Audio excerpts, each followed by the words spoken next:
Microsoft Excel প্রথম ক্লাসে আপনাদের স্বাগতম।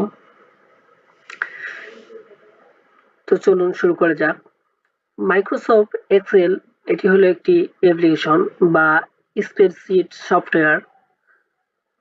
এটা আমরা অনেকভাবে ওপেন করতে পারি। সার্চ বারে এখানে এক্সেল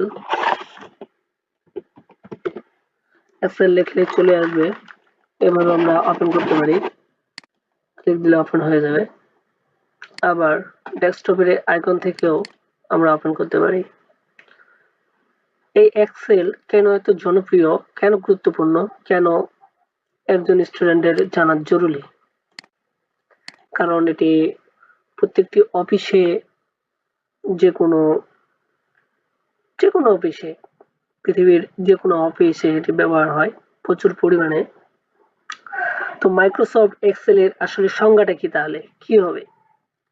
এটা আমরা এমনভাবে বলতে পারি যে মাইক্রোসফট এক্সেল হলো এমন একটি কম্পিউটার অ্যাপ্লিকেশন বা স্প্রেডশিট সফটওয়্যার যার সাহায্যে অসংখ্য ডেটা তথা তথ্যকে সারি, যেটাকে রো বলা হয়, ও কলাম এর মাধ্যমে সাজিয়ে জটিল গাণিতিক হিসাব নিকাশ, পরিসংখ্যানগত বিশ্লেষণ, আর্থিক হিসাব নিকাশ, গ্রাফ বা ফ্লো চার্ট, যেটা চার্ট আকারে প্রদর্শন করা বা আকর্ষণীয়ভাবে উপস্থাপন করা হয়, সেটাই হলো মাইক্রোসফট এক্সেল।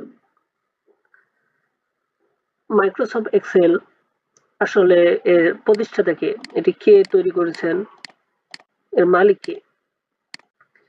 এটাও তো একটা জটিল প্রশ্ন। যেহেতু আমরা এক্সেল নিয়ে জানতেছি, তো এটা জেনে রাখা ভালো। মাইক্রোসফট এক্সেল এটি বিল গেটস প্রতিষ্ঠিত করেছেন। এটি বিল গেটস এর একটি মাইক্রোসফট অ্যাপ্লিকেশন। এই যে home, insert, page layout, formulas, data, review, view, এগুলো প্রত্যেকটি হলো এক একটি ট্যাব।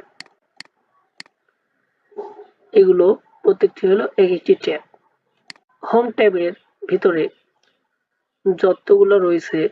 যতগুলো অপশন রয়েছে সবগুলোকে বলা হয় রিবন। তাহলে রিবন কোনগুলো? রিবন হলো হোম ট্যাবের মধ্যে যা কিছু রয়েছে তার প্রত্যেকটি হলো এক একটি রিবন। এই ক্লিপবোর্ড এটি একটি গ্রুপ। এই ক্লিপবোর্ড গ্রুপের মধ্যে আমরা অনেক কিছু দেখতে পাচ্ছি, যেমন কাট, কপি, ফরম্যাট,